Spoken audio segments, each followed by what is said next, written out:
Hey everybody, welcome to another episode of Purple Insider. Matthew Coller here, and we have a lot to discuss tonight. So for the next hour, we're going to go over everything in Viking land here that we heard from Kevin O'Connell, and of course have a lot of discussion about the quarterback situation. And then Brian Murphy and Manny Hill will join for a roundtable at 7:30, and we'll get their breakdown of this game and expectations going forward for the Minnesota Vikings after a 48-10 win over the Cincinnati Bengals. And I gotta say, in all of my years covering the Minnesota Vikings, I have never ever done a post-game podcast after a win that was so definitive from the Vikings, and then had everybody in the comments rip me apart and call me a fool. So this was a first. This is a first of me reacting to the comments after last game's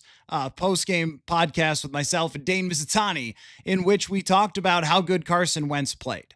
And so I want to go through all of that, what it means, the way that Carson Wentz played, what Kevin O'Connell had to say about it, what he had to say about JJ McCarthy, and also the Tracy Wolfson reporting as well. But I do want to start out by talking about a little bit about the biggest news of the day today, because I don't think any of us thought that JJ McCarthy was going to start against the Steelers in Dublin. So he's not. It's going to be Carson Wentz. And clearly they're taking it slow from a physical perspective with McCarthy. But the biggest news that Kevin O'Connell dropped on us today was that Donovan Jackson has a wrist injury. And we knew that last week because he was limited in practice. But a lot of guys have a lot of things that limit them in practice where, all right, the guy's going to play, practiced in full, didn't have any designation going into the game.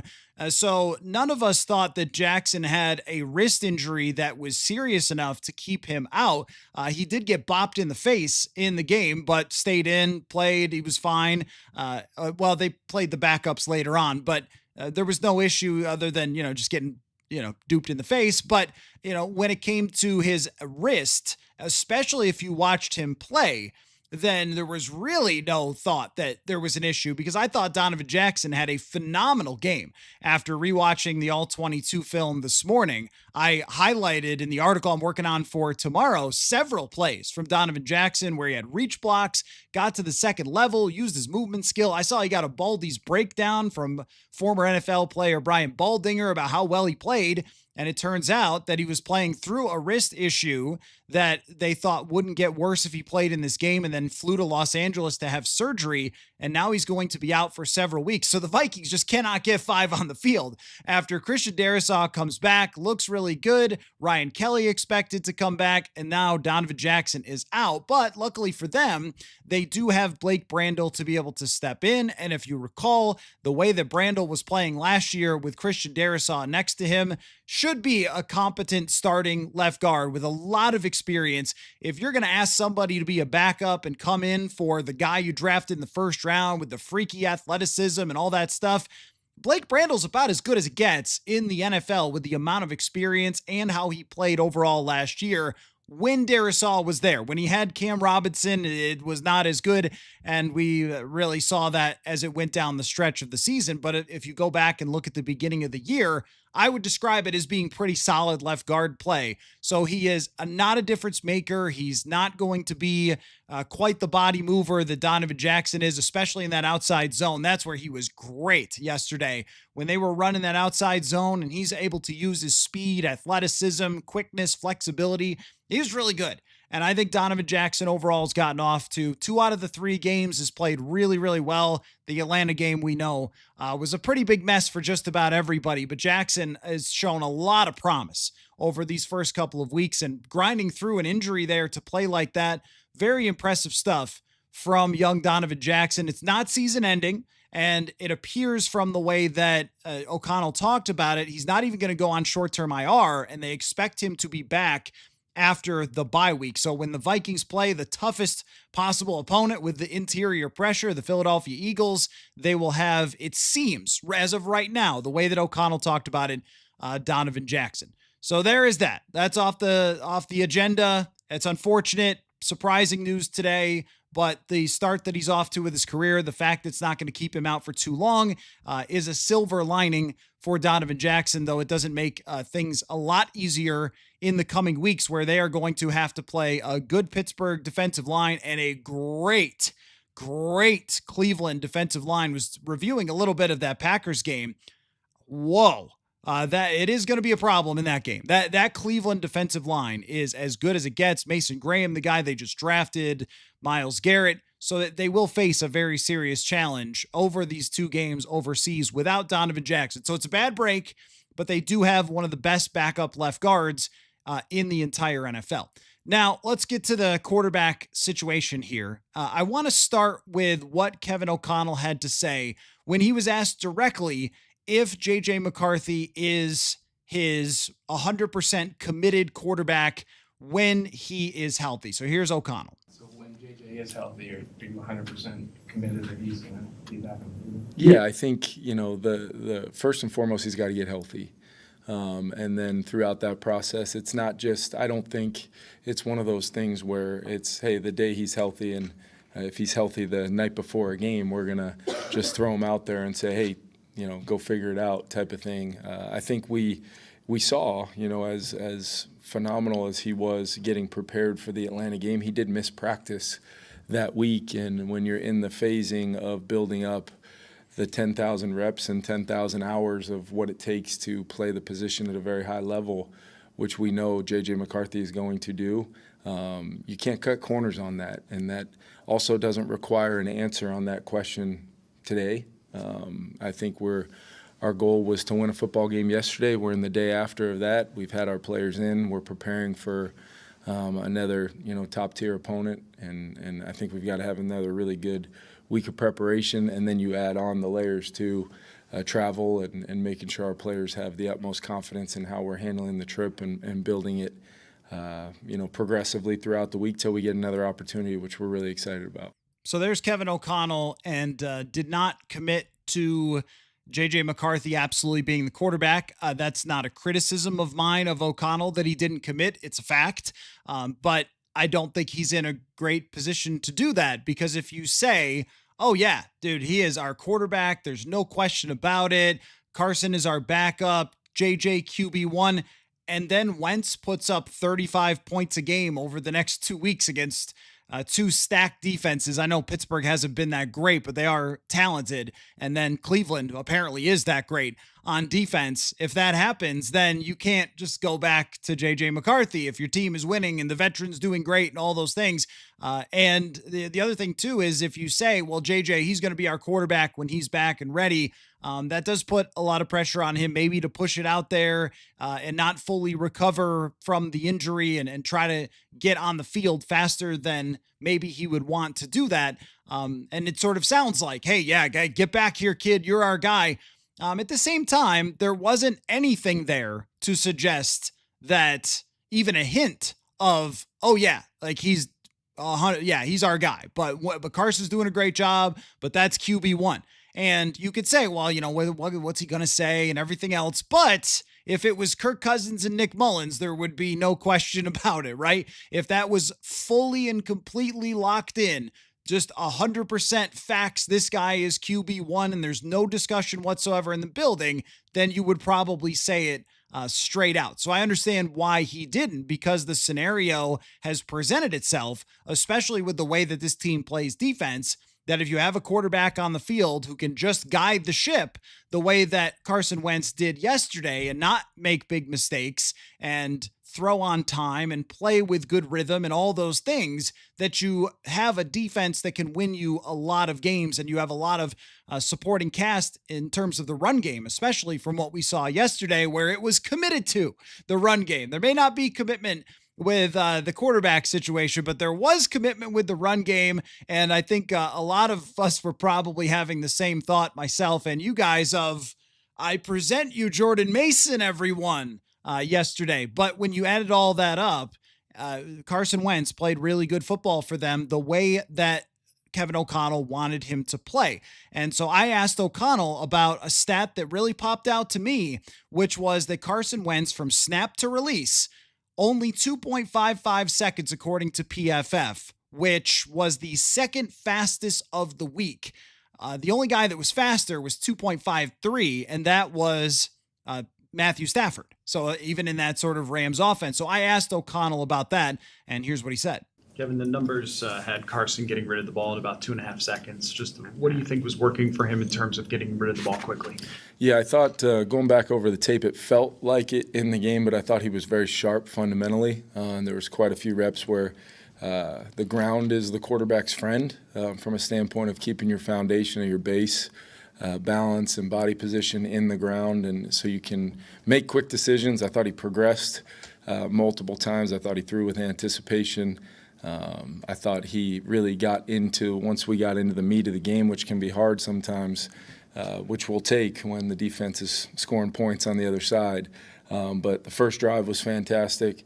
Then we had some kind of early, third down, third and shorter, where we had a penalty to push us back, and they were able to get us off the field. And then as the game went on, I just thought he did a really nice job of playing point guard, throwing completions, allowing guys to win. And then, when number one wasn't there, he progressed and found open players. But yeah, I was really happy with the way Carson kind of maintained and continued and even grew his efficiency and how he's looked on the practice field. It showed up in the game. That's why I was not surprised in any way, shape, or form. O'Connell there breaking it down for why things worked for Carson Wentz. And one of the biggest compliments that you can get from Kevin O'Connell is that when someone plays point guard out there, he's used this phrasing, I don't know how many times. He's used it with Kirk Cousins. He's used it with Sam Darnold, where when things are going the way that he wants them to go as a head coach and play caller, that's usually what he says is one of his biggest compliments, that the guy is out there playing point guard. And that's what it looked like for Carson Wentz. And when we get into the debate and the conversation about what they should do and what they're going to do and all that sort of stuff, I keep in mind the comments from Kevin O'Connell there about playing point guard. Later on, he said, if you have a lot of experience, then that helps you get the ball out on time, and that helps you progress through your reads and all those things that Carson Wentz has done many times. So he was very complimentary of that. And so the conclusion that I've come to, and from yesterday, look, I had every person in the world tell me that I don't realize how much Christian Darasaw helped. Well, thanks for telling me the left tackle is important. I've only been saying that for 2 weeks and said it constantly yet last night on the podcast. I mean, my gosh, how many more times could I say it over these first couple of weeks? I think everybody knows that. I'm glad that Tony Romo pointed out that TJ Hawkinson didn't have to chip as much on that side, and that's correct. And I think everybody realizes that you don't have to give as much help and all those things. But we also have watched enough football to know what it's supposed to look like. And it looked like what it was supposed to look like yesterday with Carson Wentz playing quarterback. So I don't need to be informed about all the different factors that went into the Falcons game. I was there. I watched it. I rewatched it. I watched a bunch of different people's takes on it. I got it. I'm good. I understand it. But if you saw what happened yesterday with the timing of the throws and the way that Carson Wentz was releasing the football before the receivers even got out of their breaks, that's all clicking into how this offense is designed to work. The quarterback has to time it right. The ball has to come out at the right time. The receivers will be open. KOC didn't use the bad plays for JJ McCarthy and the good plays for Carson Wentz. I promise you he was using the good plays for all of that.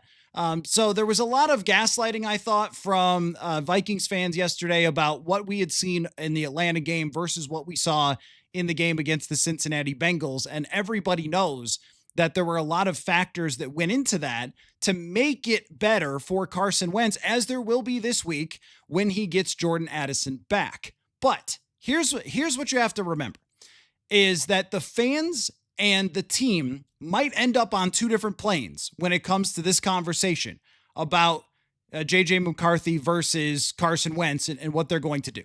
Because all of you want JJ McCarthy to play. You want to see him. You were promised you were going to see him.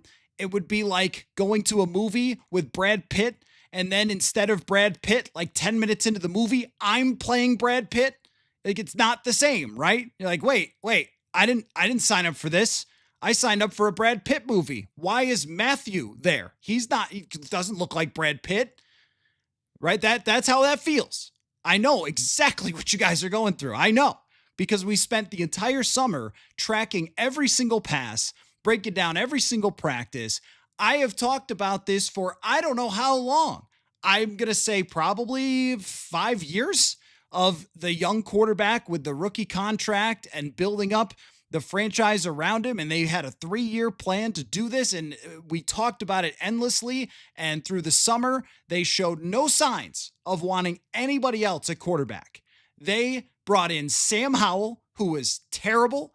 And at the last minute, they bring in Wentz. You're like, okay, well, he's a better backup, but there's no signal at all. They declined to franchise tag Sam Darnold, which we talked about that option for I don't know how long.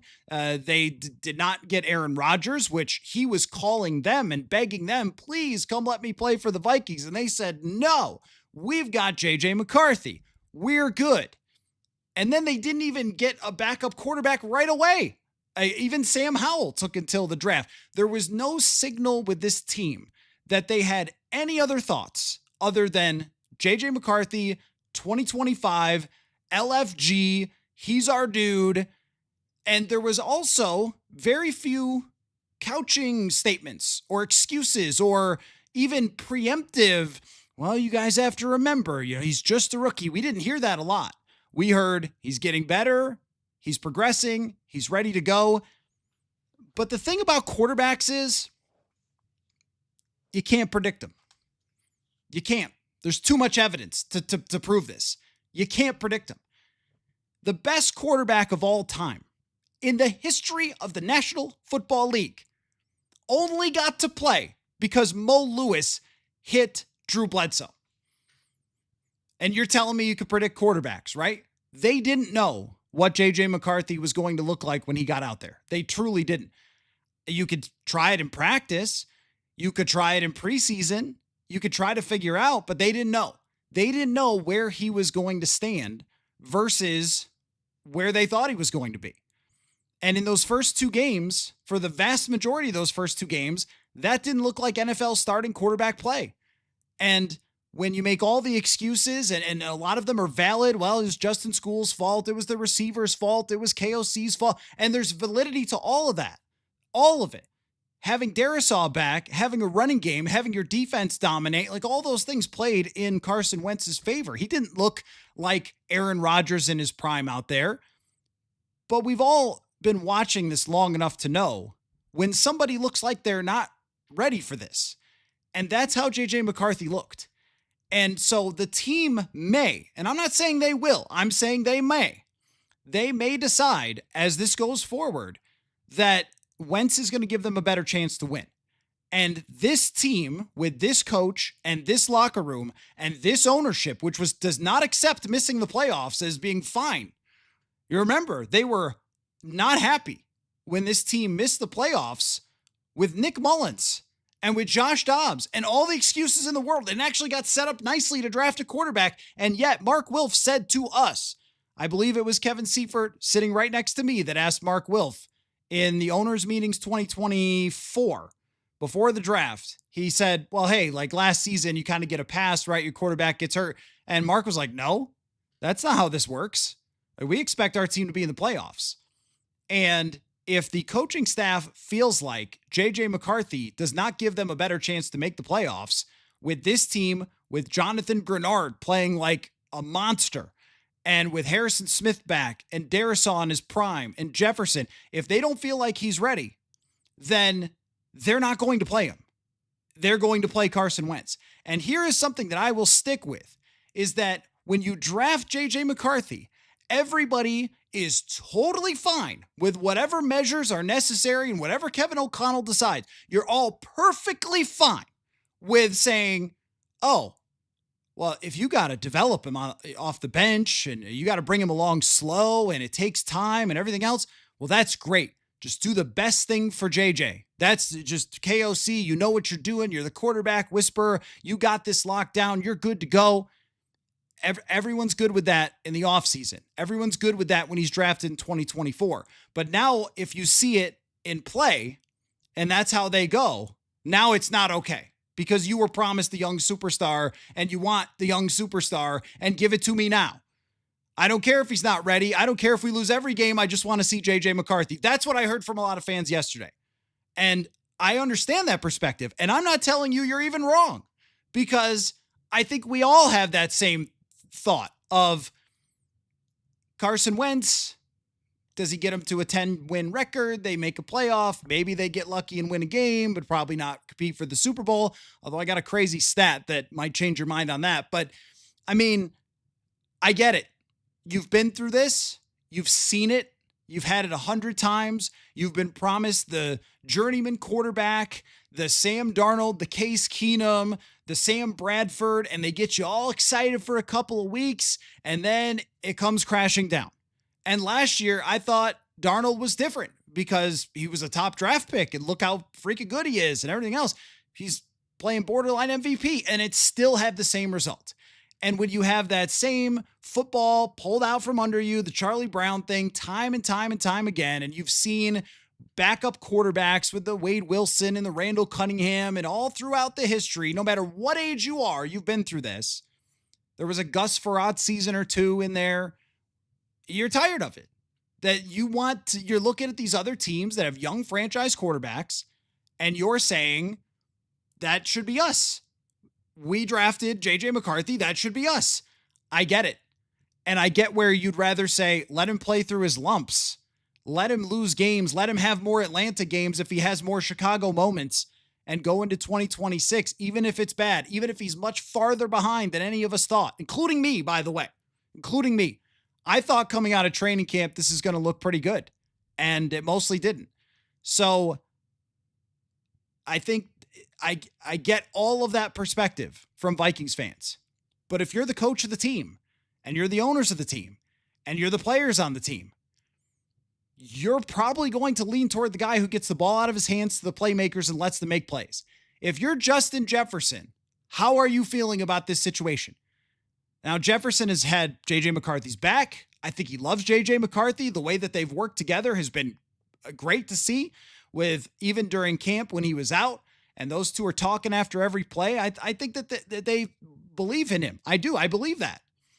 But at the same time, if you're Justin Jefferson and there's a play where he gets 36 yards, where Jefferson is running up the field and he's just getting into his first move, where it's like a fake out break and then back inside, the ball is already in the air. As soon as he breaks out, he catches it and runs for 36 yards. That's a veteran quarterback. It's a veteran quarterback play. So you're just on two different islands, potentially on two different islands. When I listen to those comments from KOC, I think you're on two different islands.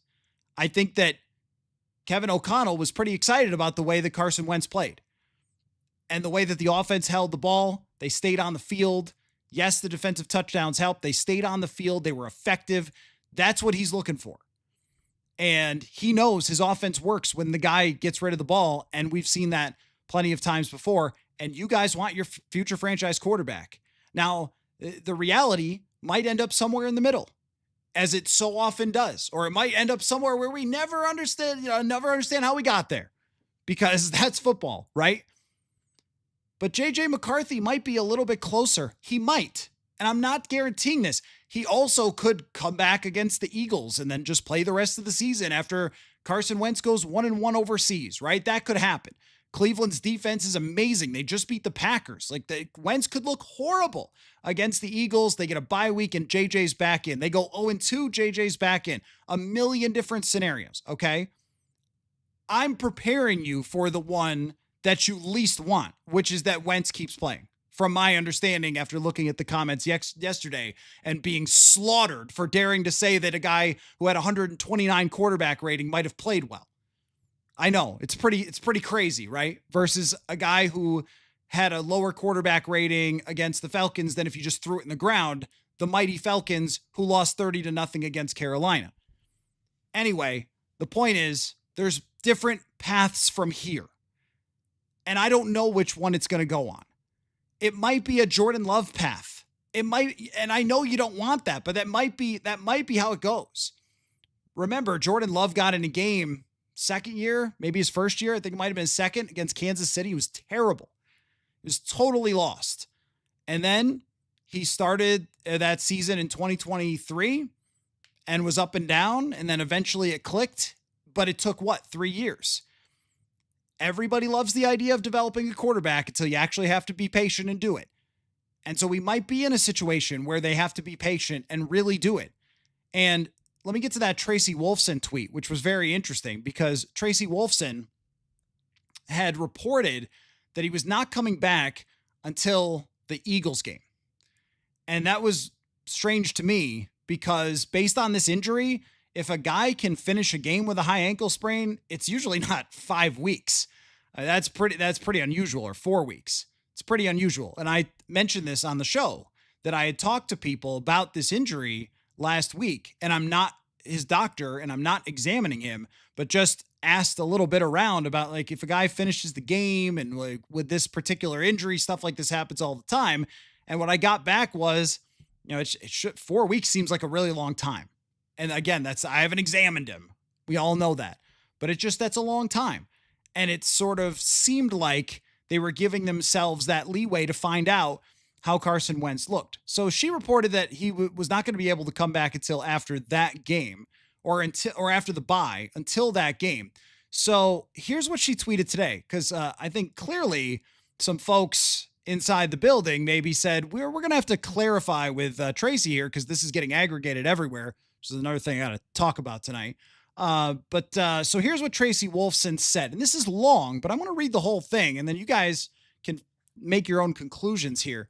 Tracy Wolfson of CBS said, a little more on the JJ McCarthy conversation. Speaking with people inside the building, they really feel confident about what they have in JJ. Remember, this season was supposed to be last year until he got hurt, a year of growth for a rookie quarterback. Can we stop right there?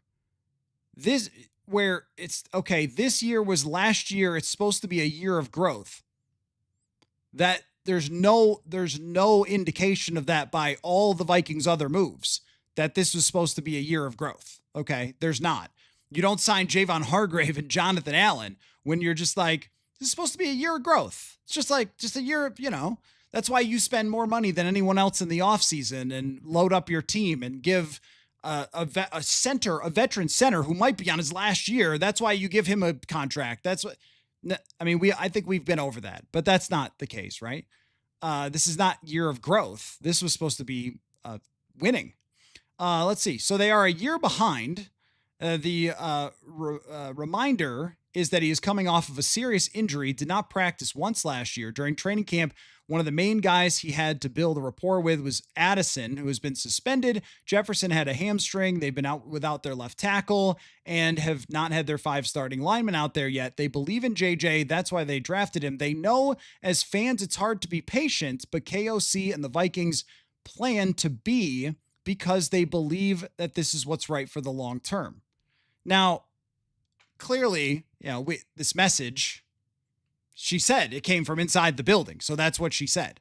And if we review that last part, they know as fans it's hard to be patient, but KOC and the Vikings plan to be because they believe that's what's right for the long term.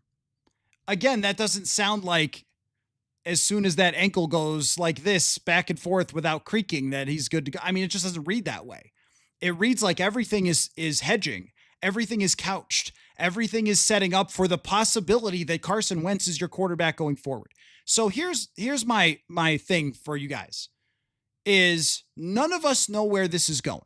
Okay. I don't have a clue. JJ could be in the game by London. He could be in the game by the opener next year. He could never be in the game again. I have no idea. I have no idea where this is going. I buy that they have loved a lot of signs that they've seen from JJ McCarthy.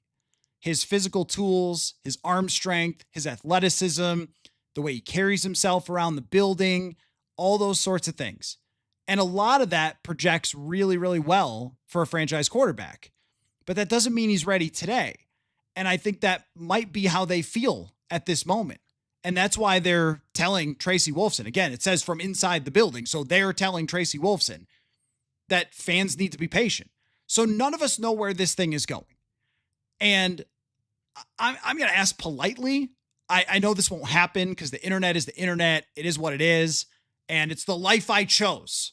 But like, we don't have to spend every single game that Carson Wentz plays rooting against you guys, Carson Wentz, and hating any person who praises anything that Carson Wentz does because you like JJ McCarthy and want him to play.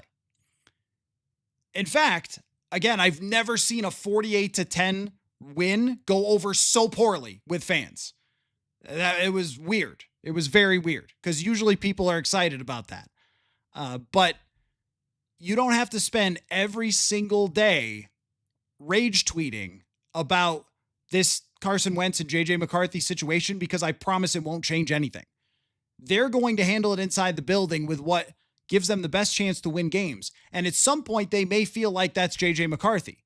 At some point, you may reach well, look, Carson Wentz is a backup over the last few years for a reason. So now it's time to get JJ back in there, get a spark, or the thing is falling off the rails, or whatever it might be. Or they might just feel like he's 100% healthy. Wentz hasn't really moved the needle like maybe they hoped he would. So off you go back to JJ McCarthy, and then you're going to see him. But I just want a little bit of history, though. I went through the quarterbacks who had thrown, and I know you guys love when I say this, but I'm going to say it anyway, about 700 or less passes in their college careers. And you know what? You're going to be shocked. A lot of them needed time to develop. It took several years for Alex Smith to be a good quarterback. It took several years for Ryan Tannehill to be a good quarterback. The jury is still out on some other guys, but they got put back on the field too early, like Trey Lance and Anthony Richardson, and it didn't work for them because they got thrown back out on the field too early.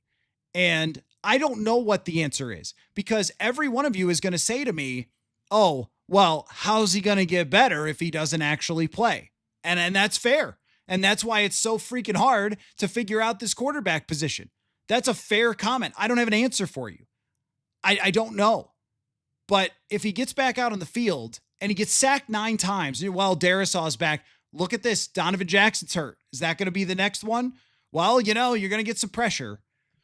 If he goes out there and gets sacked again because he's holding on to the ball too long and he's not seeing stuff and he's not throwing with anticipation, he's just playing like a young quarterback with this team, then the potential exists again to get hurt. If you're not seeing it, that's how you get hurt.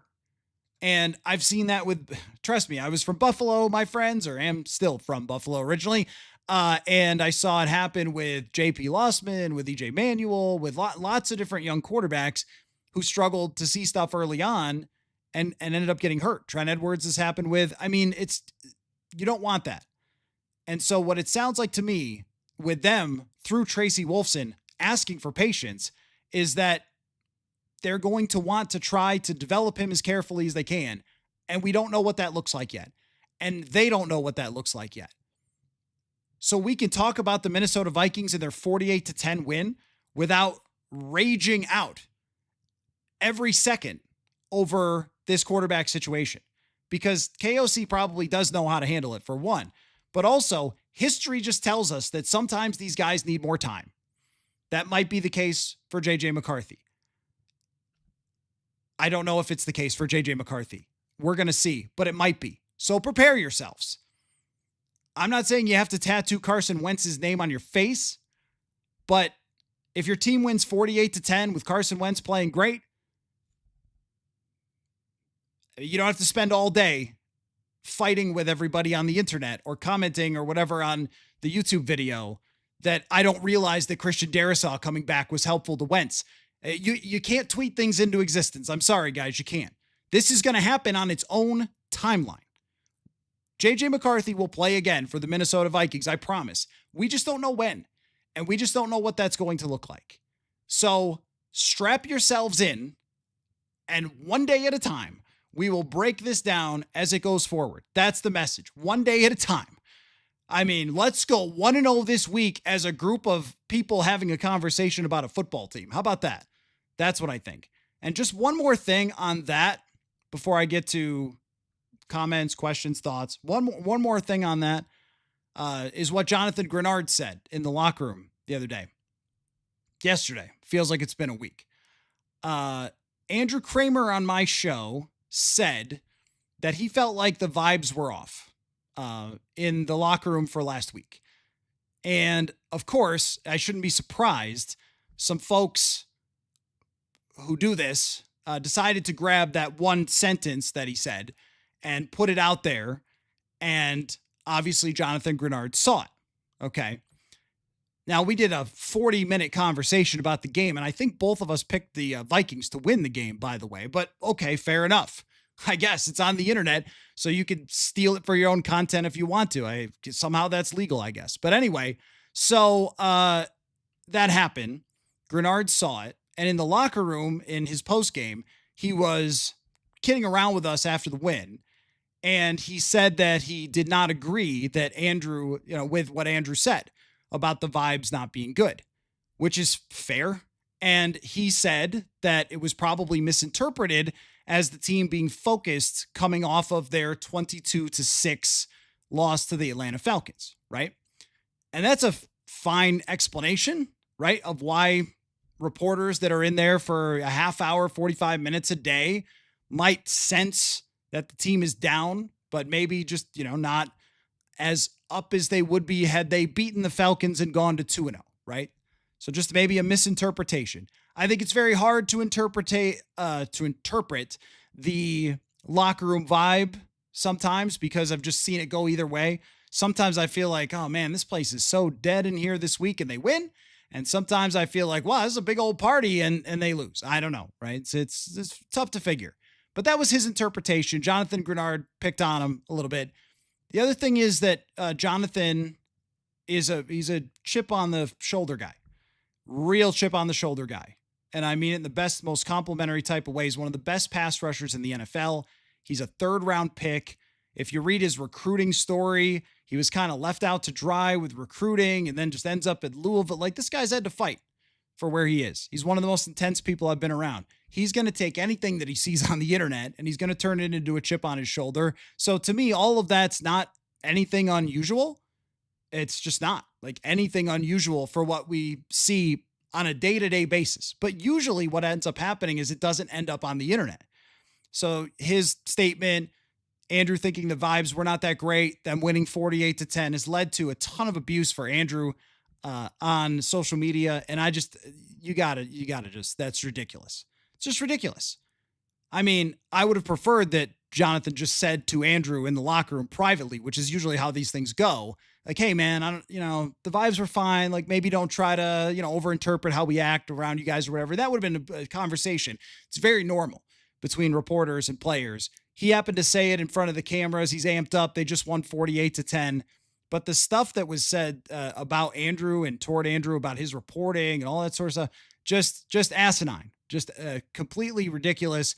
And it made me feel like that, I bring people like him on the show and he gives great analysis and he works hard and he's there every single day and everything else. And then only hit one sentence he says just of a general feeling. It was an innocuous sort of comment and he's getting trashed.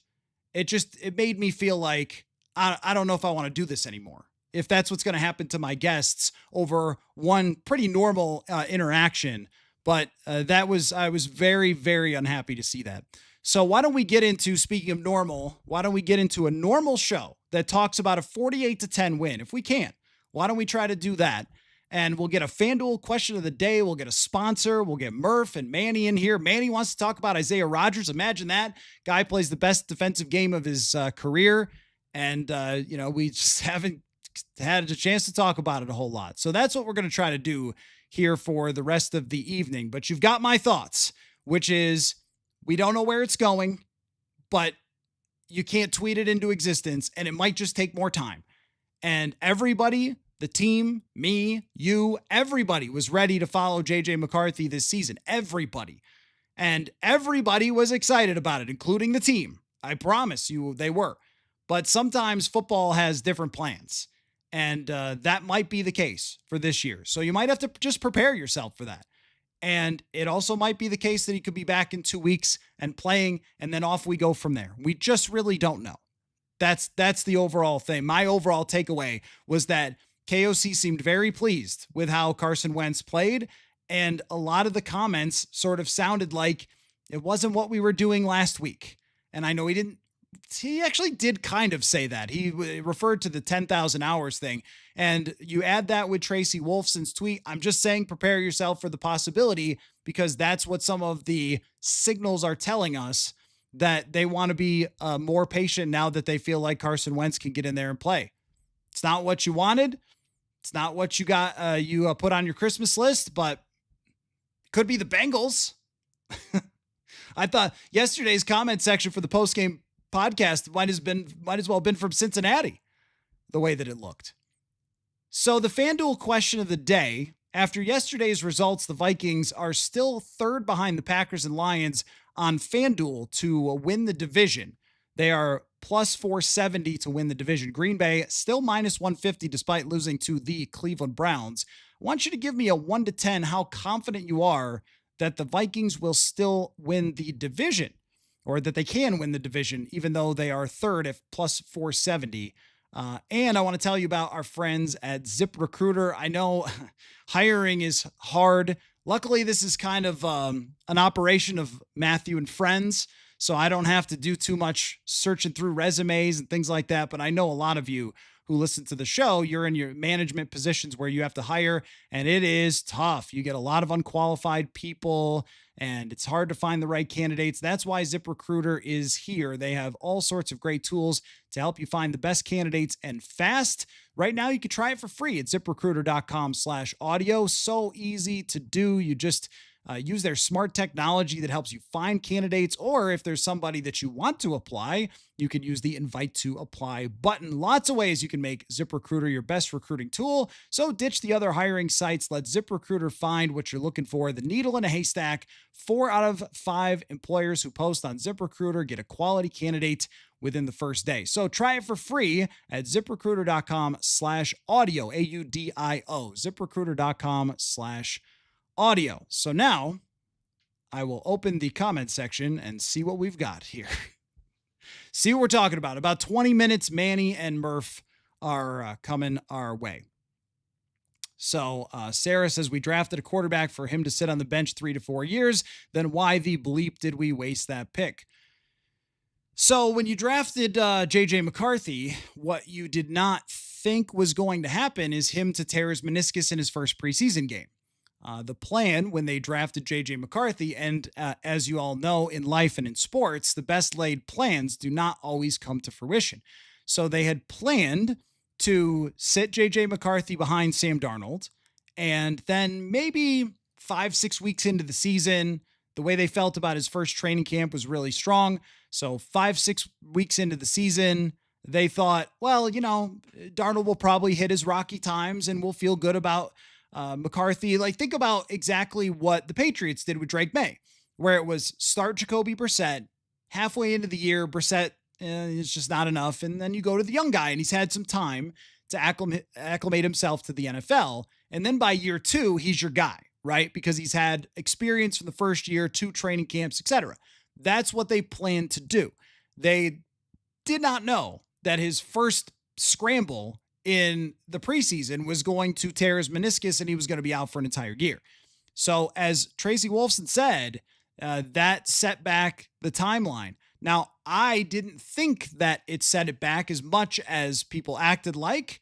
And so this was just me trying to project, thought, well, he's got this full year learning.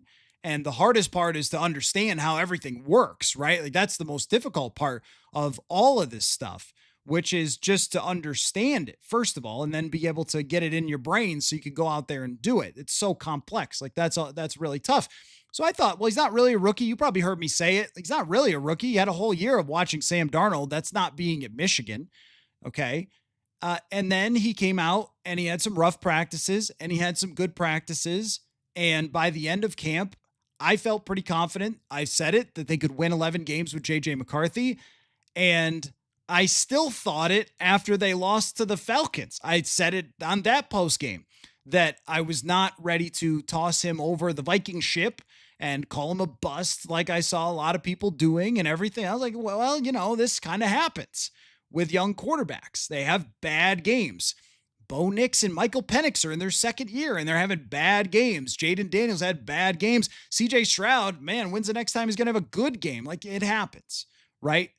Brock Purdy, king of the mountain, next year, it's pretty tough. Circumstances matter. They matter a lot. Who was playing around him? It mattered. There's no question about it.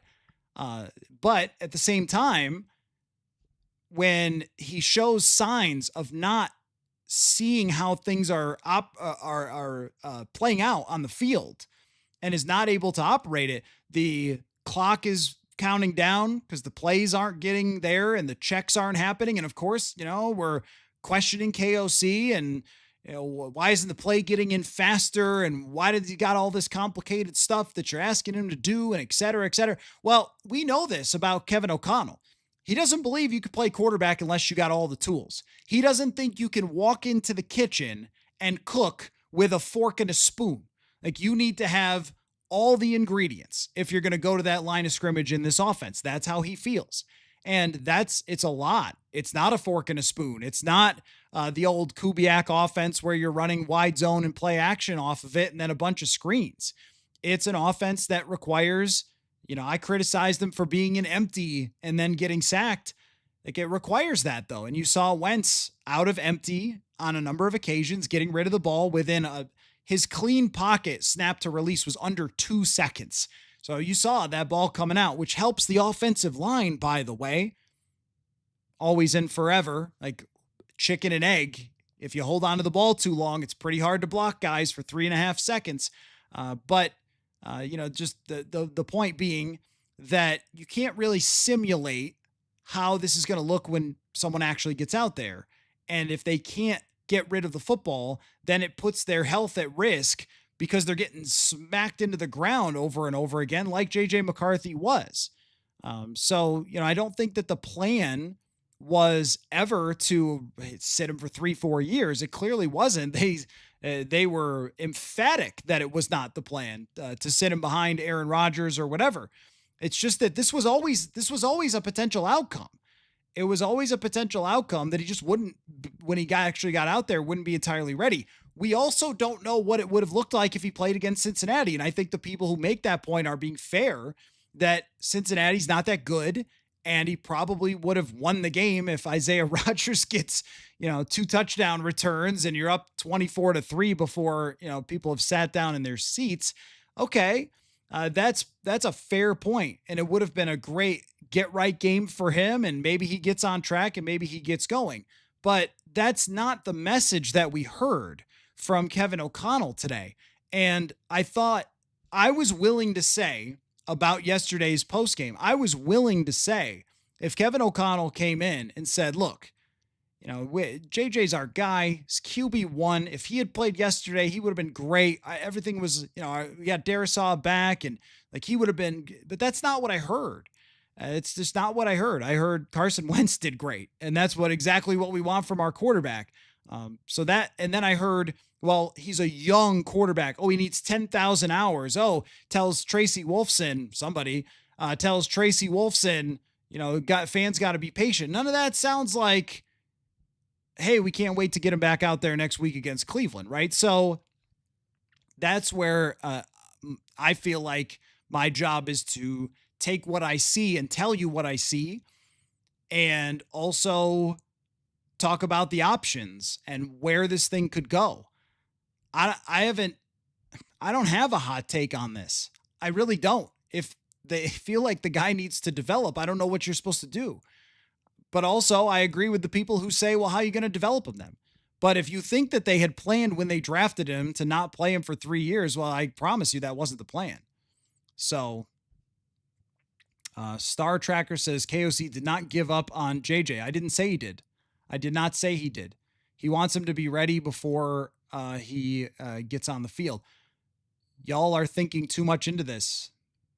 I mean, listen to the press conference. Listen to the press conference and look at this, what Tracy Wolfson reported from inside the building. And she's saying exactly what I've was saying yesterday, and I'm still saying today. You're right that they don't want to send him out there before he's ready physically to get back out there and play. I mean, I agree with that, of course. It's just that he didn't come off of a game where he threw for 320 yards and 4 touchdowns, and they're saying, well, okay, Wentz played great, congratulations. It was one of the worst games of the last 25 years by a quarterback, and I'm sure that other quarterbacks throughout the last 25 years had offensive linemen hurt, right? It's just, that matters. The context of how it looked in the first 2 weeks, it really matters quite a bit. So, nobody said, yeah, I mean, let's see, Yamcha's corpse. I don't know what that is, but reasonable comment. Sometimes comes from the strangest names, but anyway, KOC hasn't given up on JJ. He doesn't think he's ready. I mean, I don't know how you couldn't take that away from what he said today or from the Tracy Wolfson report. That's what it sounds like. I've never said he's to give up on McCarthy. I've never said he's a bust. I've never said, this is a Carson Wentz podcast now, that I'm going to replace the flags that keep falling down with Carson Wentz pictures, which I will fix soon enough. I'm going to need time. But no one has said that. No one has said that they're done with JJ McCarthy or that he can't do it or that those 2 games are evidence he'll never play. No one has said that. No one thinks that. It's the idea of, you built a team full of guys that were ready to win. And if your quarterback's not ready to win, then you have to play the quarterback who is ready to win. And even though Carson Wentz, I know, is not the person that anybody was dreaming of, I mean, it's not like he can't win games in the NFL. He's certainly done a lot of it. I mean, he's had really good seasons with the Philadelphia Eagles before. He played really well in his game with the Rams when he started. Last year, Kansas City wasn't playing any starters, but it's not like this guy has never won or never played well or anything else before. So I think a lot of people in the organization, in the locker room, I mean, Jeremiah Searle said this last week, and again, sort of no one wanted to hear it, but it was just a fact of the matter. Jeremiah, if you remember, was part of a team in 2016 that could not score offensively. And the quarterback kept getting sacked and it was miserable, right? But the defense was amazing. You guys remember this season. The defense was amazing. He said it was miserable in the locker room because the defense was looking at the offense like, guys, what are we doing here? Like, what more do we need to do? And if you don't have a quarterback who's ready to move the ball and stay on the field and compete, and you're just asking the defense, I mean, they all wanted to say it, but they didn't. The reason Bijan Robinson ran for 200 yards was, some lack of execution, but because they were asked to be on the field all day. So it's not just KOC and what's best for JJ McCarthy, which matters and all that sort of stuff, but it also matters what's best for everybody because you've got a lot of superstars making a lot of money. And if Justin Jefferson is running routes for the good of the game and not to get the ball and get 36-yard completions, he's not going to be very happy. He didn't sign for $35 million to, not get the ball. So they need to also take into consideration how everybody feels about this. And it could change very quickly. You could end up with, in 2 weeks from now, JJ McCarthy coming back and getting a mental reset. It's been a lot for him. And that's very true. And that's what I mean. Like, I'm not saying, hey, JJ McCarthy, you stink, no excuses. No, there are a lot of explanations for why he struggled. Never played before. He has a baby in the middle of the week. He's playing without Christian Darasaw. The Falcons had a good plan for them. They didn't run as effectively. There was a lot. They weren't on the field that much because the Falcons ran well. Like, there was a lot of reasons why it did not go as well as you would have hoped for JJ McCarthy. And I think they realize that. And that's why we might see in a couple of weeks, he comes back with a mental reset because it's just been a lot. It's been a lot for him the first week and how it ended in Chicago. And that was very emotional. And how many times have we seen this where a team has a very emotional last second win? You guys have seen it a million times. And then the next week they come out. This happened when they beat Buffalo in 2022. This happened when they had the Minneapolis Miracle. Like, it's happened many times where the team has a crazy, crazy win and everybody is super pumped and they spend the whole week talking about it. And then they come out and lay an egg the next week. I mean, is that kind of in a way like what happened to Green Bay. I don't know, but same sort of thing. They had this huge national TV win. Everybody was so jacked up about Green Bay, and then they laid an egg the next week. It happens. It's a long season. And that's why I wasn't, after the Falcons game, being like, done, he stinks. Of course I wasn't. There was a lot of factors that went into that. But there is also the reality that when you rewatch the game, there's plays to be made that are just generic, you've played quarterback in the league plays. I'll give you an example. And I mentioned this yesterday. TJ Hawkinson getting the ball. And yes, he didn't have to chip as much. I know that. But there's a couple of plays where TJ Hawkinson goes into the flat and Carson looks somewhere else. And then he's like, no. And then he just gives it to Hawkinson. Just like, nah, that's not there. Or I'm sensing a little bit something up front. Here you go. 12 yards. They needed stuff like that from McCarthy. And he doesn't have the experience yet to get there. And maybe his mind's not working fast enough to get there. Maybe when the other team is throwing crazy coverages at him, he can't get there. That's just right now. Maybe it needs more growth. So we'll see. Something else I wanted to bring up, by the way, is a Steve Palazzolo tweet. Steve Palazzolo pointed out that, and look, this could change very quickly, but he pointed out that the yards per game, and it may be impacted by the kick return, it probably is, but yards per game is the lowest it's been offensively since 2005. What do we know about the early 2000s? What do we know about the NFC right now? Matt Hasselbeck went to a Super Bowl. Trent Dilfer went to a Super Bowl. Defenses are winning this year. They just are. We're back to that era, like the era where everyone's throwing for 5,000 yards and everything and going crazy offensively seems to have passed us by. And defenses are winning versus offenses. The Vikings are well built for that. So all of that has to be factored into the discussion as well. The Vikings have a nasty, nasty defense that can do a lot, as we saw yesterday. And if that's what's winning in the NFL, and you have a lot of teams struggling offensively, then they might weigh that as part of this. If you could just have a good offense and not even a great offense, but you can have a great defense, that's, that won the Super Bowl last year. The Eagles offense was also good, but their defense won the Super Bowl. We saw it in the playoffs numerous times. The Texans won a playoff game this way. The Chiefs dominated the offensive line. So I don't know. I don't think that Carson Wentz playing has to mean that it's just going to be, a lost season for you. This roller coaster could take us just about anywhere. Joe says, can the Vikings stop the run or just against the Bengals, though? It's a good question, but I'll tell you who I was so impressed with on the tape was Levi Drake Rodriguez and Jalen Redmond. Those two guys had a great day, and they may need to rotate in a little bit more early downs. They just might be needed out there. Levi Drake was fantastic. He was in the backfield numerous times. There was a play where Cincinnati's coming out of their own end zone. They ended up getting that 12-yard run on third down. I don't know, but where they got pinned back and Redmond's initial punch sends the center flying back into the running back. I think it's just a matter probably of those guys being on the field more, getting Cashman back. Van Ginkel was only out there for 8 plays, but got 2 sacks somehow. I think the Bengals did play a role in that. They have a very, very bad offensive line. But, I do think that they can do better with their rotations to stop the run.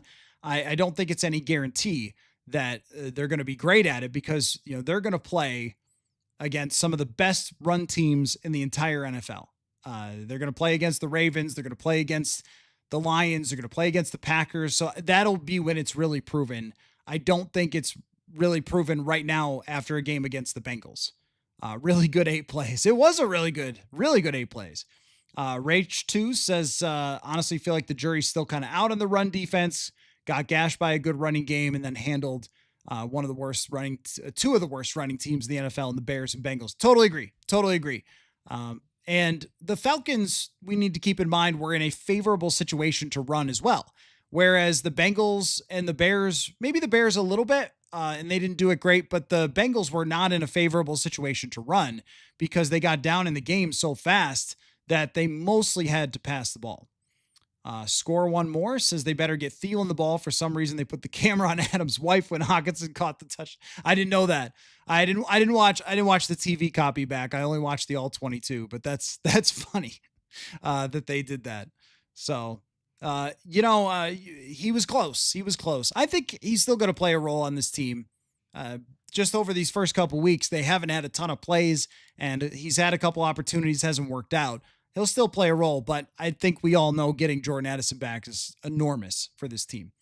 Mr. Mayor, it's hard to overstate how rough this injury is for JJ McCarthy. He might not get back on the field that much this year, so next year could be rookie season attempt 3. See, that's where I would probably disagree, is that practicing and being actually able to do stuff and run a scout team and actually run practices against the first team defense for a full year is much different. And I probably didn't factor that enough, but I think it might be much different because we saw, and I know Mahomes, he's like the best, but we saw Mahomes do that. We saw Rogers, we saw Love, those quarterbacks do that, and they didn't play, but also the preseason. It's hard to not play him in the preseason at all. Preseason's become more of a joke, so that's more difficult. It's not an easy thing, man. It's not an easy thing. I totally agree with Dark EXP that the Vikings defense was severely missing Harrison Smith. Okay, so going to try to do this on the fly here to bring in my friends Brian Murphy and Manny Hill, and let's hope everything works out with that. So let's just take me a second here to get our roundtable going. But appreciate you guys and the patience for the ranting in the first part of the show, and we can have a more reasonable conversation here with these guys. Brian, you got me? You good? I hope so. I hear you. Do you hear me? Okay, so I'm not hearing you. I think maybe the audience is though. So you guys can let me know. Okay, well, give me a sec. Okay, now go ahead. I'm hearing you just fine. So is Okay, the good, audience. good. Yep. And you? Yep, you got me. Okay, so just let me know, guys, in the comments if you got Murph okay. This is the first time we're doing this on the fly, of bringing in the guests this way in the middle of the show. So you just have to be patient with me here. But I think we're good. I think we are good to go. And there's Manny. So hi, Manny. Good evening. Okay. All right. Everybody good? Oh, so you got Murph, you got Manny. All right. Yes, great. Okay, so guys, I spent the first hour of the show. Maybe you could tell my face is a little red here.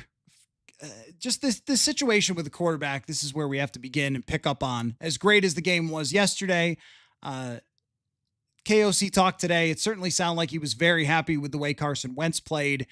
There was a lot of couching for JJ McCarthy and his youth, and trying to do the best by him and all that sort of stuff. Let's start with Manny here. What have you been thinking about throughout the day with the quarterback situation? What's been going through my mind, really ever since the game ended yesterday is just, what are they going to do if this play from Carson Wentz continues? I mean, and this is, he played pretty well yesterday, and this was, this is despite him only being with the team for 3 weeks. And so, how is this going to change over the next couple of weeks, if he continues to play and gets even more acclimated with an offense that has some experience in the past with the Los Angeles Rams a couple of years ago. How is he going to continue to play even better over the next couple of weeks? He's going to have an opportunity to. Pittsburgh Steelers defense doesn't look very good so far the first couple of weeks of the season. We know Cleveland's defense is pretty good, but that's also a team that's just overall not very good. So there's going to be some opportunities for him to play well in these games over in Europe. So to me, it's going to be, they win these next 2 games and they're 4-1, and Carson Wentz is playing really well. What do you do? What do you do? And I'm not sure we have a real, I'm not sure there's a real definitive answer here, because JJ McCarthy is still thought of as the future of this franchise, as the guy that they're going to continue to try and build and try and win with long term. But, for the sake of this season, if Wentz continues to play well and McCarthy still hasn't made the necessary strides to improve as a young quarterback, I don't know how you go away from Carson Wentz if he continues to play at this level. What do you think, Murph? The good thing is KLC doesn't have to make that decision right now, that definitive decision. Right. I think you even wrote about this today, Coller, that he can't put himself in a box. A couple of you vultures tried to put him in a box today, and that's the job, because that's what everybody's thinking. But he hedged beautifully. He did not allow himself to be locked into JJ's my guy 100% no matter what happens over the next few weeks. And he also didn't put himself in a similar box saying, Carson Wentz has shown me so much, it's going to be hard to go away from that. What we're doing is we're projecting what will things look like in 2 to 4 weeks. And we don't know that yet. We got a little glimpse of it yesterday. We got a glimpse of it through some efficient quarterback play. Wentz did exactly what the Vikings need him to do, but also any quarterback, whether it's JJ McCarthy or Carson Wentz. That looks like the blueprint for success. Pound a team with the running game, pound them defensively. You got a tenacious defense that's capable of scoring almost every week. I don't think you could rely on 5 turnovers and 14 points. But some variation of that. You got a kicker who seems to be able to make a kick from anywhere. It doesn't have to be JJ McCarthy, and it doesn't have to be Carson Wentz driving the bus. Just keep it on the road. Yeah, I mean, I think if you are in the coaching room and everybody knows that in this league, things can change really fast. You can go from coach of the year and a genius to the hot seat in 2 seconds flat. And remember, let's just keep in Mike mind. McDaniel. Yeah, well, there's that. I mean, Brian Dable. How about Kevin O'Connell? I mean, in 2022, Kevin O'Connell is touted as the genius coach, gets Kirk Cousins to play a certain way. And then the very next summer, we're asking Mark Wilf, hey, are you going to give a contract extension to Kevin O'Connell? And he's like, let's wait and see. I mean, that is just how fast things happen, even with a great ownership who is as reasonable and even keel. And I'm not saying that they have a bad season this year, everyone's fired or anything, but coaches know this, right? The reason coaches always say it's a "what have you done for me lately" league is because it's absolutely true. It is whatever just happened is the truth. And we know that from a week to week, when we get the results from the end of Sunday, we go, wow, everything I thought was completely wrong, because, it all can change so fast. So they're going into each meeting talking about how do we beat the Pittsburgh Steelers? That's how laser focused they're going to be. And what O'Connell has to juggle here as we go forward is the coaches are going to want to just play the guy that gives them the best chance to win. As of right now, I don't think there's any denying that that's just Carson Wentz. And look, I think there's a different world, Manny, where JJ McCarthy had Christian Darasaw and Ryan Kelly and Jordan Addison and had the perfect game plan and didn't have a kid midweek and everything, and then just played really well against the Falcons. But we can't live in a hypothetical world. We have to live in the world that actually happened, which was that Carson Wentz played really, really good football for this team. 100%. And, I think you've talked about this now, even after last night's game. You and Dane talked about how the difference that we're seeing between McCarthy and Wentz is yesterday just looked like a real professional performance. It wasn't a lot of huge gaudy numbers. He had 173 yards, 14 out of 20. Carson Wentz wasn't asked to do a lot. He wasn't asked to put the team on his shoulders and make all these crazy dynamic plays and throw for a bunch of yards. But he just went out and had a very, business-like, adult, not trying to say JJ McCarthy is just this little kid, but he is, let's be honest, he's 22 years old. In NFL years, he's a kid.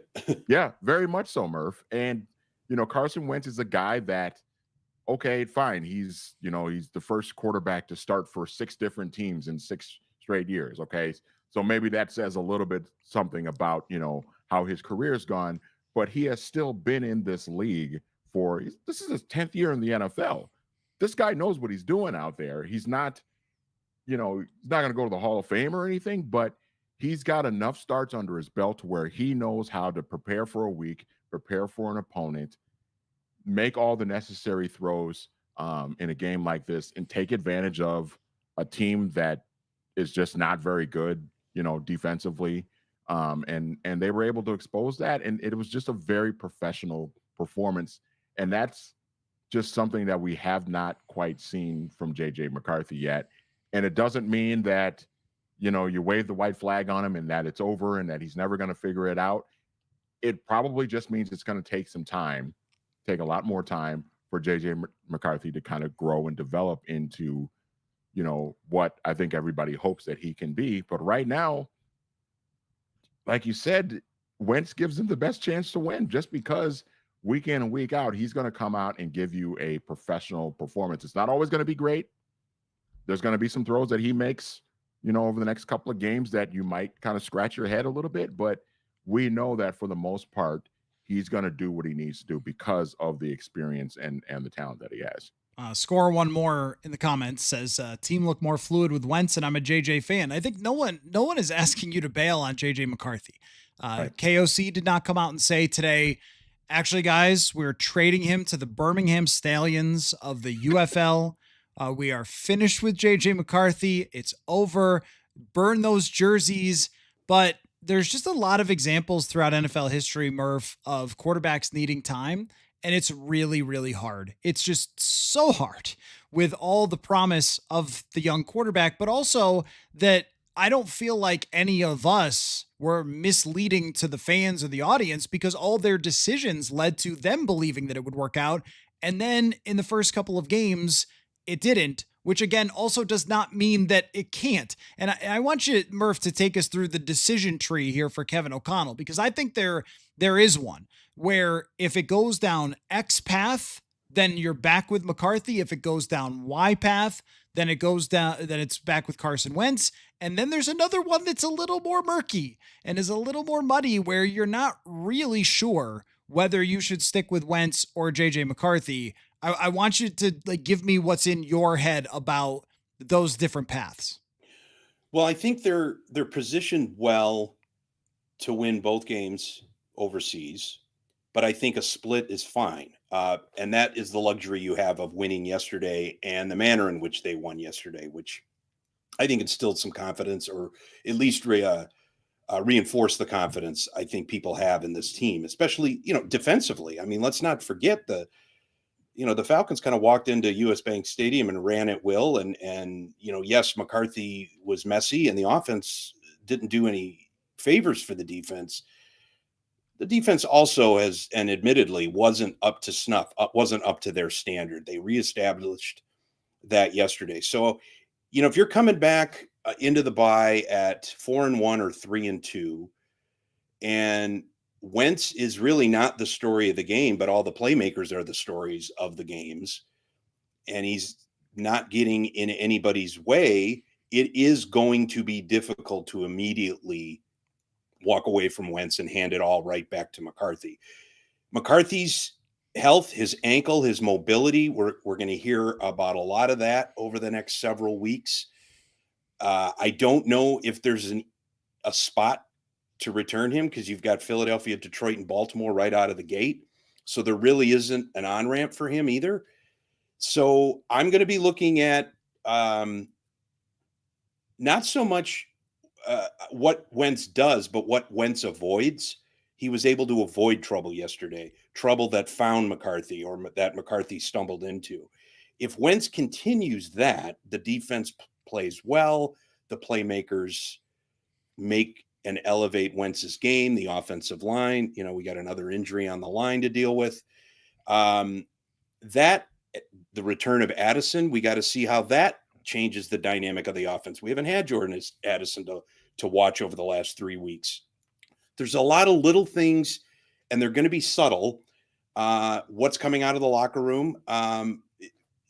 But this is the tension we've been talking about even last year before they had made the decision on Darnold, which was, are you going to be satisfied with McCarthy developing and learning and winning 7 to 8 games. If what does that mean? Is that satisfactory? If it's not, and based on their offseason investment and the expectations for this team, it is not. There isn't going to be patience. So that tension between how do we best develop McCarthy and how do we win now, there's not always going to be wiggle room there. And O'Connell is going to have to make that difficult decision. But he's got a lot to look at before he has to do that. So it's great to speculate and wonder. It's very intriguing, but I don't think we're going to know anything until they come back from Europe and we know where McCarthy's mobility is. So Sam says team could have looked more fluid with JJ because of the return of Darasaw. And I don't think that anyone I don't disagree. No one disagrees with that. I don't think anyone does. But also the guy who's making this decision and talked today knows that. He knows how important that Christian Darasaw is to the operation. I also do want to point out that one of Wentz's best drives of the entire game was with Blake Brandel playing left tackle. But when Blake Brandel has to block for 1.99 seconds, which is how quick the ball came out and clean pockets for Carson Wentz, he doesn't have to do as much. And when the ball is coming out the slowest in the NFL outside of a scrambling quarterback for JJ McCarthy last week, the Justin School has to do a lot more. And some were quick pressures, some were quick sacks. Again, we realize that. And everyone knows that McCarthy probably got rattled by those quick pressures. And oftentimes when quarterbacks get rattled, they get sped up, which weirdly slows you down because you start getting off reads and then you can't find them. And then that's how you get put in a blender by a great defense. The Vikings defense has done it to many teams. How about Jake Browning? I'm sure he walked out of there feeling fantastic about facing Brian Flores and having his brain scrambled by that. It's hard. It's hard for any inexperienced or young quarterback, especially when you don't feel safe over there, when you're not getting the type of run that you're getting. But it's only kind of a guess of what it might have looked like. And I think they would have had a better chance to win the game with Darasaw. There's a huge ripple effect. He's an unbelievable player. They should pay him all the money based on the way he played. But it's also undeniable that Wentz was on point with getting rid of the football. And even when he did take a sack, from looking at the film, I thought that's probably the sack that you should take. And he didn't fumble, and they punted, and they got good punting, and they played the way that a kind of old schooly type of football team plays. And it seems like that type of play is back. But Manny, let's talk about the KOC element of this.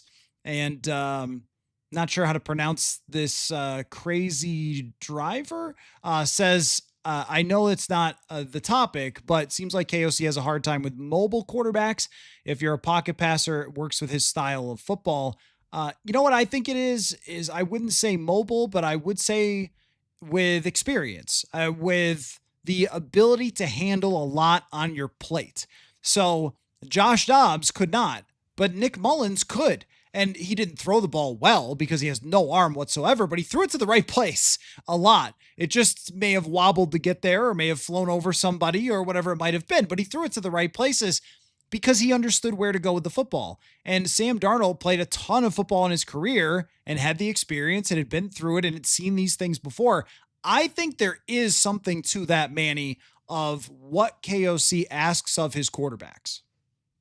100%. And I think that's why we are seeing we saw JJ McCarthy struggle for 7 out of the first 8 quarters of his NFL career, as a starting quarterback, is because that is a lot to put on the shoulders of a 22-year-old. By the way, a 22-year-old who was also not, when we talked about this, when JJ McCarthy was drafted. And, even going through this past offseason when, the indications were there that they were going to roll with JJ McCarthy and move on from Sam Darnold, is he was also not asked to do a lot at the University of Michigan. He won when he was asked to make some plays. He was able to make them, but it wasn't a lot. There wasn't a whole lot on his shoulders to go out and just make a bunch of plays and just carry this offense on your shoulders. And this scheme offensively with KOC relies on the quarterback to really be on his P's and Q's. All the I's have to be dotted. All the T's have to be crossed. And when you don't have a lot of experience of, shouldering a lot of responsibility to read the defense, to make the right checks at the line of scrimmage, and to be able to deliver the football with anticipation and accuracy and timing and get rid of the football when you're supposed to, when you don't have a lot of experience of having to do that, the moment you're asked to do it, it's going to be really, really hard. And JJ McCarthy has experienced that now in the first 2 games of his career. He was able to recover nicely at Soldier Field, but as we have kind of seen, that's a defense with the Chicago Bears that is not nearly as good as we maybe thought it was going to be. And then you fast forward a week later against the Atlanta Falcons. That's a team that's got pretty good pass rushers, some corners that can cover. They present a lot of different challenges for you. And if you're not ready to really take on the responsibility that KOC requires, you're going to get eaten alive. And that's what happened with JJ last week. So here's the question, Murph. The most pressing question for Kevin O'Connell, I think that at this moment he probably can't answer, but we could try, which is, how will they make JJ McCarthy into their future franchise quarterback if he doesn't play a lot this year? How do you balance those two things of wanting him to get, as O'Connell said today, 10,000 hours of playing quarterback, but you're not playing quarterback because you're watching Carson Wentz and telling him what you see on the Microsoft Surface on the sideline? Like, how does that work? I think it's delicate, obviously, but I think the circumstances are going to dictate that. And if McCarthy is tapped when he's healthy to get a start, either against Philadelphia or Detroit or Baltimore, let's say, somewhere in that 3-week period, how he performs, I think, it's risky, because if you put him out there and he doesn't really progress and it looks a lot like the deer in the headlights of the 7 of 8 quarters that he played, you may have to bench him legitimately. And what kind of damage will that do? I mean, at the end of the day here, we're not running a nursery, though. I mean, this is the NFL, and this is a roster that is built to win, and built to win now. And general managers and coaches are paid to win, and win now. Kwesi is paid to draft well and win. So it doesn't say a lot about your future franchise quarterback if he finds himself on the bench because of performance. But again, what is that performance? If it's a performance that allows the Vikings and gives the Vikings a chance to win, I think it's fine. If it's a performance that gives them no chance to win and puts them in awful positions, field position wise, turnover wise, and just an inability to kind of flow offensively, if McCarthy can't manage a game, he's certainly not going to be able to win games. And if that's on display, it's a painful it's a painful revealing, as it were. I just feel like the play on the field, the stakes in the locker room, and the status of this offense is going to make that decision. And I think if McCarthy can't live with that, he's going to have some soul searching to do, as all NFL quarterbacks do, especially at a young age. So there's a way to thread that needle. I think if anybody is adept at threading a public needle, I think it would be Kevin O'Connell. He seems to know how to straddle that line of transparency and self-preservation. And today was a pretty good example of that. And I just feel like the circumstances on the ground will dictate more so than what we're thinking or feeling may be the case. This is exactly how I feel, which is it will present itself. We don't know what circumstances will present themselves, but it will. Like, the answer is going to be there for us in the results. And the results might also be Carson Wentz gets banged up for a game and he has to come back. But it's hard to find an ideal team to bring him back. But also, you built this team to win. So if it's Philly or if it's the Chargers or if it, whoever, like, you got to just throw him out there. You got to beat somebody in the playoffs. playoffs. Exactly. So if you don't think that he can face those good teams, then, he shouldn't be playing at all. I just feel like we will reach a moment because Carson Wentz is Carson Wentz. Like, he's not Joe Montana here. So at some point, we'll all be kind of looking at each other and go, I think it's time. Do you think it's time? Yeah, I think it's time. And they'll probably do it. And he'll go back and he'll play. I don't think we have seen the last of JJ McCarthy for this entire season. So let me just take everybody deep breath. Everybody in the comments, me, you guys. Okay. They won 48-10. Oh, guys. that's right. I mean, that's right. They did. 48-10. Let's talk about the rest of the damn team because they were really freaking good. Hey, you talk about, let me just throw this out there because I know this won't be a big discussion point, but you know who was pretty good yesterday? Dallas Turner had 5 quarterback pressures yesterday, played a pretty good role. Just a little Dallas Turner update. But aside from the quarterback play, Manny, what was the thing in yesterday's game that impressed you the most about that whooping of the Cincinnati Bengals? Where did Manny go? Did you mute yourself, Manny? Oh, I did. Sorry. There you go. I turned my fader down. Apologies. Well, I think Isaiah Rogers is kind of the low-hanging fruit and the easy answer here, but I'm going to kind of stick a pin in that, and I'm going to go with just something that we've kind of talked about as a kind of a side topic with this defense is just the depth that they have up front on the defensive line. You mentioned Levi Drake Rodriguez having a great game. Jalen Redmond was also very, very good, forced a fumble. The P. Ryan fumble, I think, was poked out by him.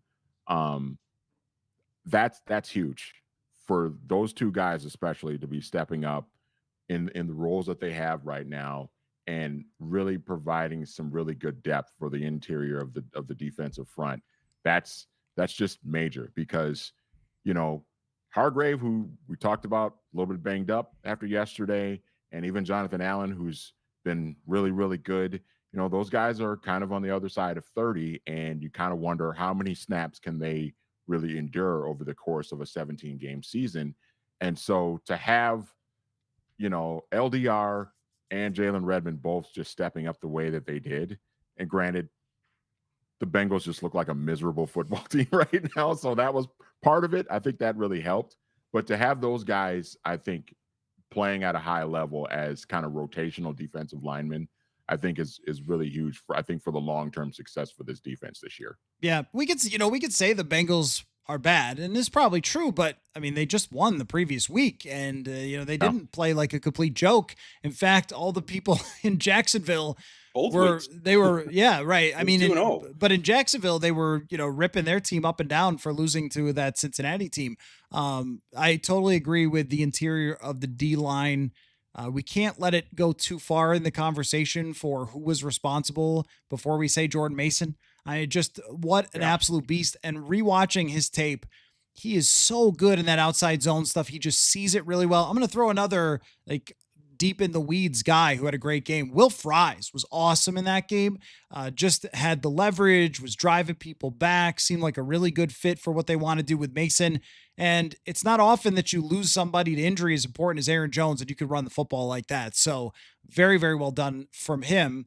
Just want to stop before we get to Murph and your answer real quick and remind you all that the Purple Insider of the show presented by FanDuel, and the FanDuel question of the day, which I'll have you guys answer later, is based on yesterday's results. The Vikings still third on FanDuel to win the NFC North at plus 470. I want how confident you are that they can do it. 1 to 10, confidence that they can win the division. And now back to you, Murph, with your favorite performance of yesterday. Well, you guys kind of took it all, so I'll go with 2. I'll go with just the kicker in general. I know he's minor, but the fact that he could go out there in that, despite O'Connell's efforts to get him a few more yards, and despite the penalty, and despite the clock, he still went out there and banged his second record-setting field goal in 3 weeks. So that bodes well for the future, not only as a long-distance weapon, but as an end-of-the-game threat. But I guess I'm going to go with Brian Flores as the defensive coordinator. Did you limit it to players or just anybody on the roster? I thought the way he responded, and it seems like whenever the Vikings are scuffling offensively or dealing with some quarterback issues or injuries or going into a game where it's like, boy, I don't know if they're going to have enough points to win. It always seems like Flores dials up enough pressure, enough. Look, Jake Browning didn't know what he was getting into, even though he did best Flores a couple years ago in Cincinnati. That was a different team. That was a kind of a mess at the end of that season. I feel like the Falcons game in some strange way, I think, humbled the Vikings. And I think it also gave them a wake-up call that there may be times we have to take over a game. But they weren't even holding place against Atlanta well, and especially the run defense. I know a lot of the quotes coming out of the locker room yesterday were, that unit really took it personally, how they were kind of shredded last week and made it a mission. And I think, when Flores knows the defense needs to step up, he finds a way to put his guys in positions to make plays. I mean, the Rogers performance, historic as it was, is, Brian Flores wanted him and targeted him in the offseason and lobbied for the Vikings to sign him, even though he had a bit of a checkered past. So it's just, to me, he finds a way when the team needs a dominant defensive performance. He seems to find a way to deliver that. The opponents coming up and throughout the rest of this 12-game stretch after the bye, that's where Flores is going to earn his money.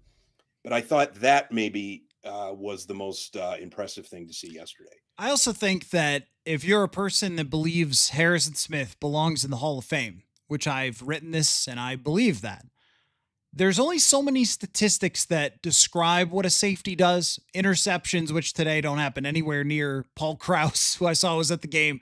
Paul Krause caught a lot of overthrows from, not to take away, that record is just unreachable. A lot of overthrows on deep balls that he was able to bring in that they don't get today with the safeties and all the yards after catch and everything else. But the thing that a safety can do in the modern game is just mind bleep the quarterback. And we saw Flores using him very much like we used to see with Troy Polamalu. I think that the comparison is apt. The only difference is that Polamalu played on teams that had Ben Roethlisberger and went to Super Bowls and got a bunch of Chris Collinsworth commentary on every play that he made and had those big moments in the playoffs. And Harrison Smith has not had as many opportunities to play in the playoffs, but you see so many similarities with those two. And just the play where he tips the ball is extremely subtle, but I went back and watched it on tape, and there is a guy that he's eyeing who's coming on kind of an underneath route, but he realizes once Jake Browning starts to take off that there's no way he can get the ball to that guy or see him. So then he just drifts back into the general, like he doesn't know what's behind him. He just drifts back into the general area. Like, I'm just going to kind of be here and see what you do. And it was the littlest tip, but it ends up turning into the interception because he didn't just follow his guy. He sort of understood what was going to happen there once Browning took off. The leadership, the defense was very different in terms of how complex it was than we saw in the first 2 weeks.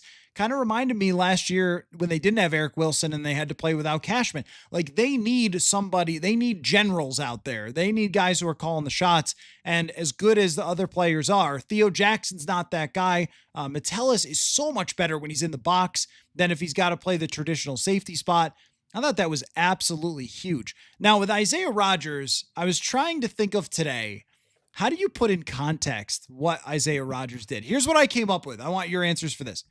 I came up with, if a baseball player hit 4 home runs and had a triple in 5 at-bats, and then also had 3 web gems. I don't think web gems are a thing anymore, but if you're a certain age, you understand web gems.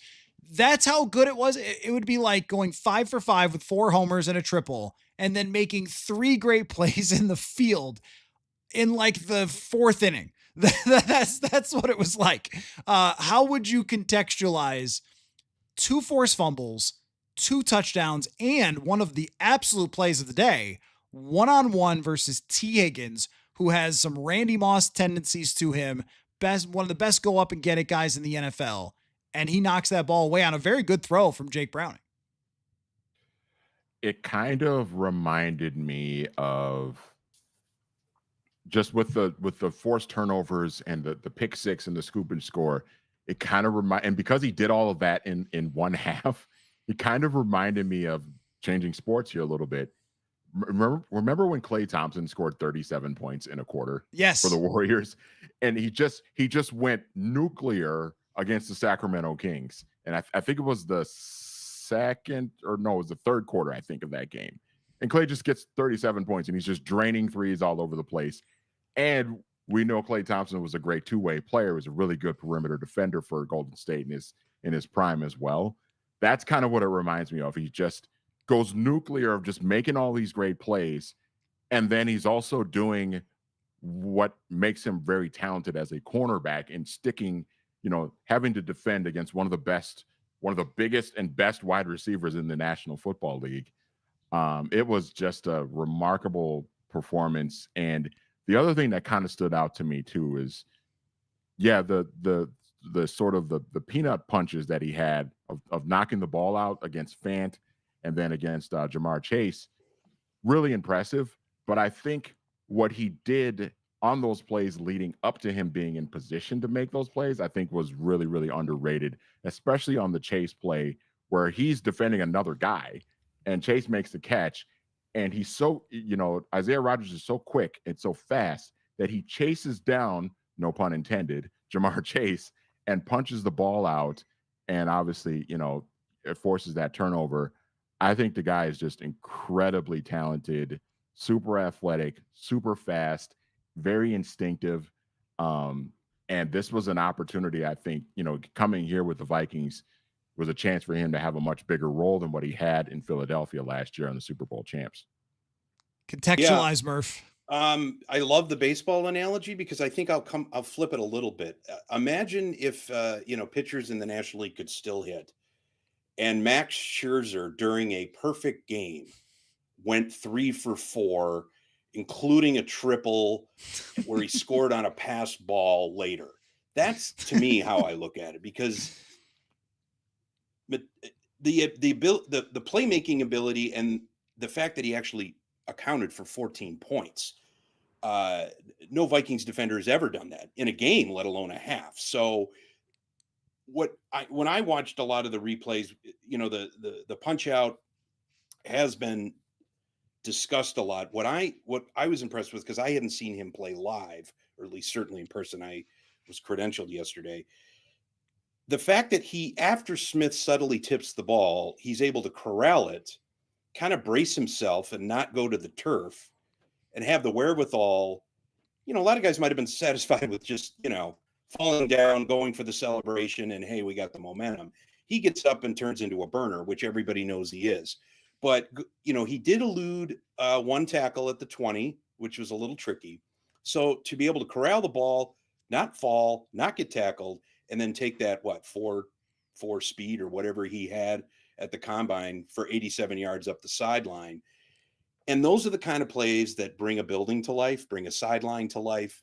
And I'm gathering, the opening drive was nice, but I bet you everybody in that building felt like the Vikings were going to win that game after that moment, mainly because Jake Browning was quarterbacking the Bengals. If it was Burrow, it would have been a little bit tighter. But I thought, the ability to combine offense and defense that demonstrably in that short a period of time, I think if this turns out to be a special season, there's going to always be those reflective games or those look back games. Was it the Indianapolis comeback? Was it, the Jefferson catch in Buffalo? Those kinds of things.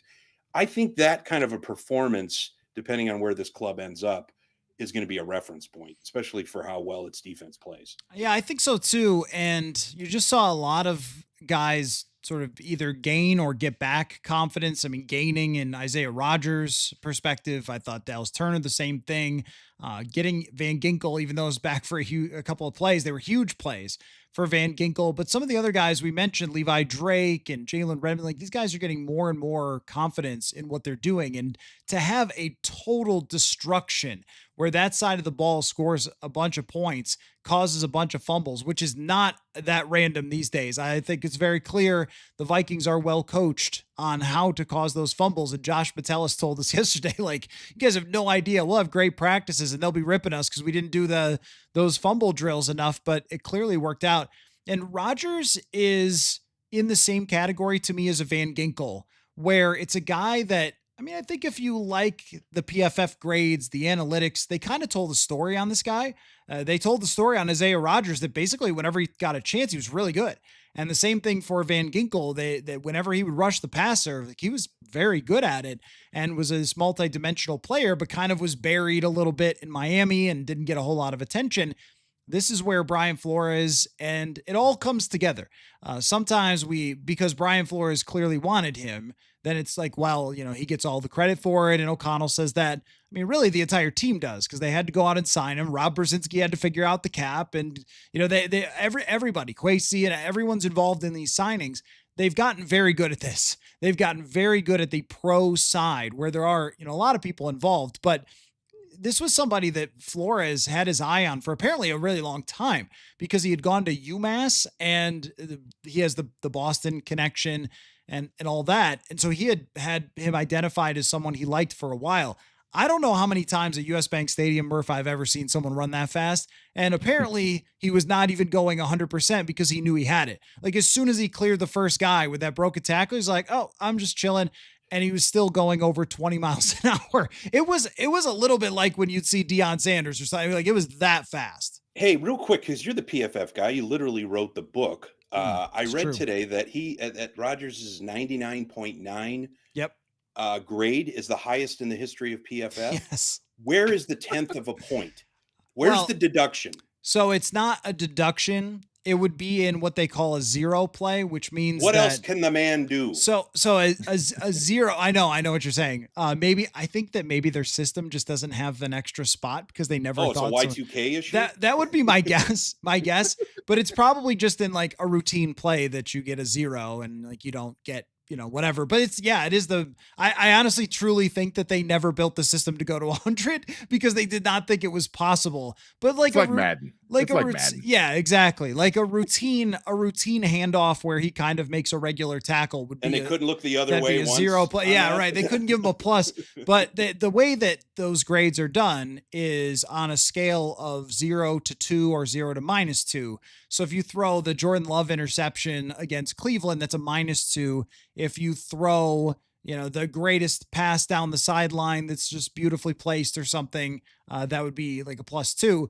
And then they normalize it to make it look like Madden grades on a scale of 1 to 100 because it's easier for people to understand. Because if we said, guys, Isaiah Rogers had a +17 for yesterday, they'd be like, the hell does that mean? Right. So that's why they did that, I think. And it was the right decision. But 99.9. And I don't think you can actually play a better game ever. I was watching, I know this is for Manny. I was watching an 0-3 Monday Night Football game between the Browns and the Rams. I know. You need a life. I know. And in the first half, Aeneas Williams had like 2 picks and a fumble forced. And John Madden's like, I've never seen a player take over a game like this except for Lawrence Taylor. That's what Isaiah Rogers did for this team yesterday. And you just felt like this jolt of energy through everyone. Like, this is us, not what we saw last week. Even if they hadn't done all of that, even if they hadn't caused all the fumbles on a play-to-play basis, Cincinnati was not feeling very good about themselves. Well, what was funny about, I know you guys were at the stadium, so you guys probably didn't get a glimpse of the TV broadcast with Nance and Romo, but it was so funny because on the Pirine fumble that Jalen Redmond had forced, the play happens, the ball gets loose, the Vikings recover. I think it was Theo Jackson or somebody who recovered the fumble. And all Jim Nance could say, the ball's been fumbled. Where's Rogers? Like, there was just this assumption that because he had already made these plays, forced these 3 turnovers earlier in the game, that, well, the Bengals are turning the ball over again. It has to be Isaiah Rogers involved again. So that was pretty funny in the moment. You know what? I got a theory now why the point, the 0.1% didn't qualify for. Maybe they tied him to game ops. Do you remember when game ops, after they showed him on the video board with the NFL record huge ovation right as Wentz is calling plays in the huddle. They literally had to shame and Yes. admonish the crowd to shut up because they Ugh. were celebrating the history that Isaiah Rogers had just made. So maybe that's where the ding is. It was not great timing because you don't want the entire crowd cheering during your quarterback trying to get the call in. That's usually saved for Los Angeles games where it's half the other team's crowd. So let's wrap up the conversation this evening, gentlemen, on two things. I want to know what you think of this week against the Steelers. It's going to be unique. It's going to be in Dublin. And just, all of that.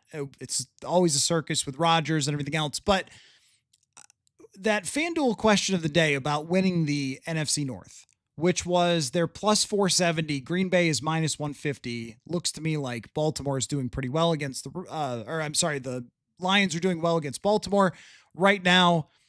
I don't want to know how many wins you think. Here's what I want to know is, how do you even get to a number? Like on Thursday, we'll make Manny pick the schedule again and we'll go through it and we'll try. How do we even get to a number? They're at plus 470 with the uncertainty, with the schedule, with the quarterback, or maybe it's not that hard for you guys. Like how do you set the expectation now for this season is probably a better way to ask this, Manny, because we went into the season saying if JJ McCarthy is good, they can compete for a Super Bowl. And now JJ McCarthy's not playing, and someone who's playing who has been really good in his career at times and been really frustrating at times and hasn't been a starter. And maybe he's Rich Gannon or maybe he's just whatever, anybody else. So I don't know. Like, what do we do with that?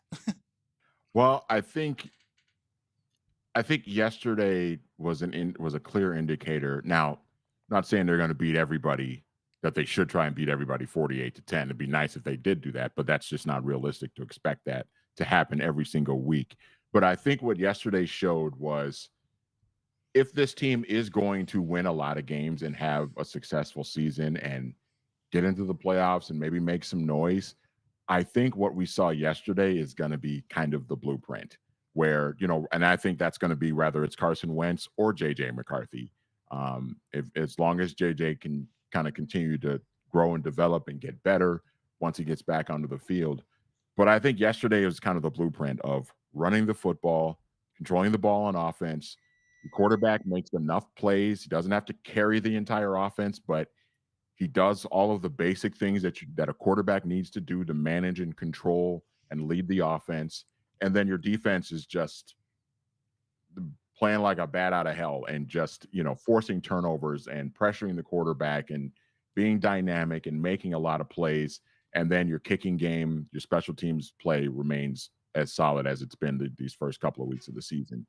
That's going to be the blueprint. And I think if they can kind of continue this, obviously, I think if they do this against Pittsburgh and Cleveland over in Europe the next couple of weeks, I think they're going to win both games. But even against a team like, when the schedule gets tougher, when it's Philadelphia, when it's the Chargers, when you have to go to Ford Field, when Baltimore comes here, that's going to have to be kind of the blueprint for them to win these games. You're going to have to run the football and have success running the ball because, especially with Philadelphia and Detroit and Baltimore, those are three really high-powered offenses that can put a lot of points on the board. And if you can run the ball, control the clock, and your quarterback doesn't make a lot of mistakes, you have a chance to win those games. And I think if you can have that kind of success against those teams, those are going to be the toughest opponents you play this season. Then I think you've got a chance to still have the kind of season that I think a lot of people hope for. Murph? Yeah, I've had them kind of loosely pegged at 10 wins for quite a while. Even when we went through the schedule, I had them starting 2-1. I had them losing yesterday to Joe Burrow. So you're right. Nothing is as it seems. What I wrote about today, what Manny just said is exactly it. This is exactly you're not going to win every game 48-10. You're probably not going to get 5 turnovers a game. You're very likely not going to have 14 defensive points in every game. But if you are making life miserable for opposing offenses and your quarterback, whether that's JJ McCarthy, Carson Wentz, Max Brosmer, whoever comes around, if there's a catastrophe, if your quarterback avoids trouble, because in the NFL, trouble will always find you, and McCarthy knows that, then there is a path forward to the playoffs. I didn't see them even with McCarthy playing well, getting into that 11, 12, 13 win category where I think Detroit and Green Bay may ultimately reside. But I don't see any reason to move off of 10 wins and a wild card berth as well. But it has to be controlled, measured, and relatively mistake-free football from the quarterback position and premium play elsewhere.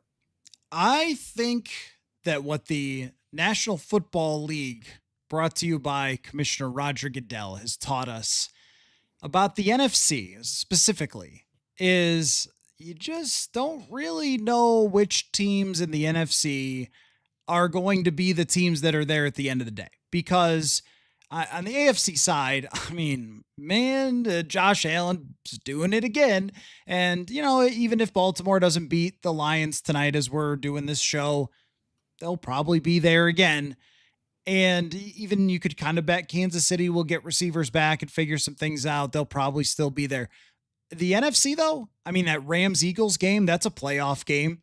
Both those teams looked fallible. Both those teams looked awesome. It took a fat guy getting a punt or a field goal block and running it back. Like, I don't know, man. The NFC is a circus. The 49ers have won 3 games to start the season with Mac Jones, and then they just lost Nick Bosa for the entire year.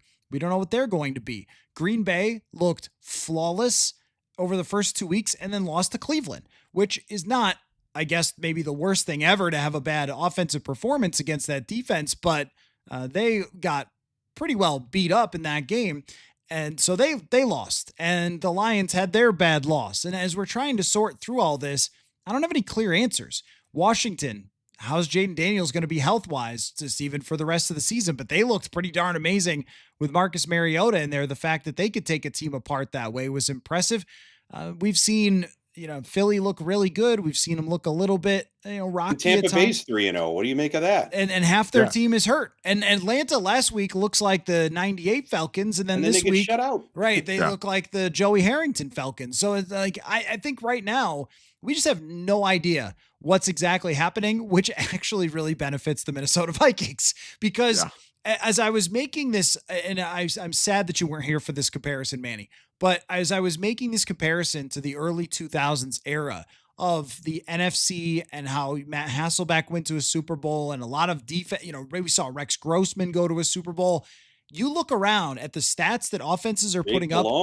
I mean, that's exactly right. Yeah. Like you look around at the stats that offenses are putting up in the NFC and you go, what year is it? I mean, there are so many. I mean, truly, a couple of years ago, we're talking about, oh man, Rams and Chiefs. It's like 50-50. And like, how are we ever going to go back in time? We kind of went back in time. And you know who has one of the deepest defenses in the NFL? The Minnesota Vikings do. Yeah. And so to me, even though last week I probably said to you guys, I think I did, when you both picked 10 wins, I was like, I don't know, guys. 10 might be hard to get to with this schedule. But now you look at the way it plays out, where we are in an ultimate any given Sunday type of season, where there's no clear cut, holy bleep, this team is going to run away with everything. And nobody's playing, for 14 and 15 wins, I think, in the NFC because of the way the schedules are set up in the NFC North. I think it's just wide open. It's just wide open right now. And as I said to kind of close my opening rant earlier in the show, I was like, we are going to have to take this 1 week at a time, my friends, because I don't think any of us knows where it's headed. But I do know it's headed on a plane to Dublin. First thoughts about what the Pittsburgh Steelers are, Manny, and you and I will get more into this on Thursday night. But what is your first impression of the Pittsburgh Steelers?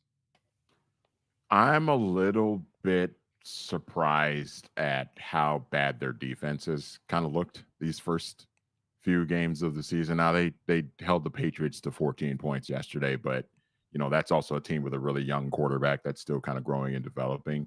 But the way Justin Fields was able to move the ball on them in week 1, and obviously it was a great defensive play by Jalen Ramsey at the end to kind of seal that game. But the Jets put up 32 points against them. Sam Darnold went in and went into Pittsburgh and dropped 31 on them.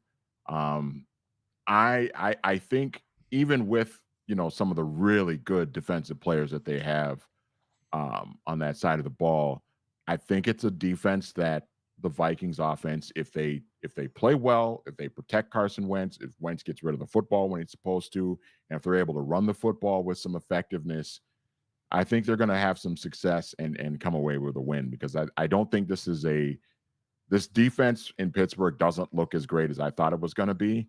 And Aaron Rodgers doesn't look like a total disaster, but he is still 41 years old and not nearly as good as he used to be. So I think this is a real opportunity for the Vikings to go in to Dublin and play really well and come away with a win. Real quick, Andrew in the comments last year, this is a longtime listener, Andrew, in, I don't know, maybe it was May, predicted that Sam Darnold would win like 13 or 14 games. And we all kind of were like, okay, crazy person. And then it happened. But it points out Sam Darnold has played some really darn good football for Seattle. Toss them into that same category. The Rams, the Packers, Seattle, who have made very strong first impressions along with the Eagles in the NFC and Green Bay. But all of those teams, who's a little higher or lower, we're not really sure. And I can't say enough how good I feel about Sam Darnold playing well, because that guy was nothing but a straight up pro for this team. And it was great to see him throw off all those narratives from previously in his career and prove that he could play in the NFL, because that guy's tough as heck. He was a pro. He was a good teammate. He did everything the right way last year for the Vikings. So if he's succeeding in Seattle the way he is early on, hey, good for him, man. Okay, Murph, Steelers, Aaron Rodgers, Aaron. Yeah, I'm a little more kind of picking up on what Manny said. I'm surprised how vulnerable they've looked defensively, and I'm a little bit surprised that Rodgers hasn't regressed where I thought he would. And I guess that just tells us everything we need to know about the New York Jets, perhaps. But he's been efficiently productive. He hasn't been superstar productive, but he's going to be a formidable challenge. And I think Flores will look forward to that, as he always does when it's a veteran star quarterback, kind of that chess match again. He handled him. The Vikings handled Rodgers and the Jets pretty well in London last year. But I do think the Vikings are on the up. The Steelers are kind of a middling team. I don't see Rodgers pulling a rabbit out of the hat again.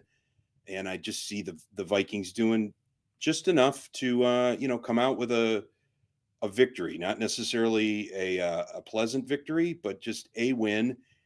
I think I worry a little bit more than falling asleep on the Browns. I don't think they will, but being over there for 2 weeks, and who knows what shape the Browns are going to be in. They can just be that kind of boogeyman under the bed, as yesterday showed against the Packers. So, but I feel like after watching yesterday, I feel like they're positioned to come back 4-1 or 3-2, and that sets them up well coming out of the bye for what we know the final 12 weeks are going to be. Well, we'll definitely spend a lot more of the week talking about this big matchup for the Vikings, because I do think that this international trip can swing the season one way or another. You go 2-0, you come out 4-1, you feel like, okay, you're with everybody else that I named. For contenders, you go 1-1, okay, we'll see. You go 0-2, but I mean, I don't know. Maybe for some fans, it's not because that probably means McCarthy's back against the Eagles. That's all we could do is hang on to the side and see where this ride takes us. Just real quick, somebody asked, I scrolled, about whether it was a mistake to move on from Sam Darnold, which I think is a reasonable question to ask after this is played out and we see more of the answers. I don't think we can really answer that right now. You guys both know that I wasn't afraid of the outcome where Darnold returned, because it would give McCarthy more time to develop. At the same time, every person who will respond with, you notice how you praised Will Fries, you notice how Javon Hargrave, you notice how Isaiah Rogers, Jordan Mason, all these guys, they added a lot of talent with that money that they saved. And I don't think they would have this team if they had brought back Sam Darnold, and they would probably be having the same conversation about how do you get Darnold over the top if you don't have this, that, or the other thing. I think we agree they have one of the strongest rosters in the league. So that is what makes the NFL so tricky to win. Manny Hill, we'll see you on Thursday night. Brian Murphy, looking good, sounding good. We put a lot of work into Murph's man cave here to make it look good and sound good for this roundtable, and I'm absolutely thrilled. Like, you guys don't know how excited I am. We got the mic, we got the lighting, we got the everything set up, and took a little bit of effort today, but we got it done, and I'm very happy about that. So thank you guys so much. And if you didn't answer and you're getting to the end of the show, the FanDuel question of the day in the comments, give me that 1 to 10.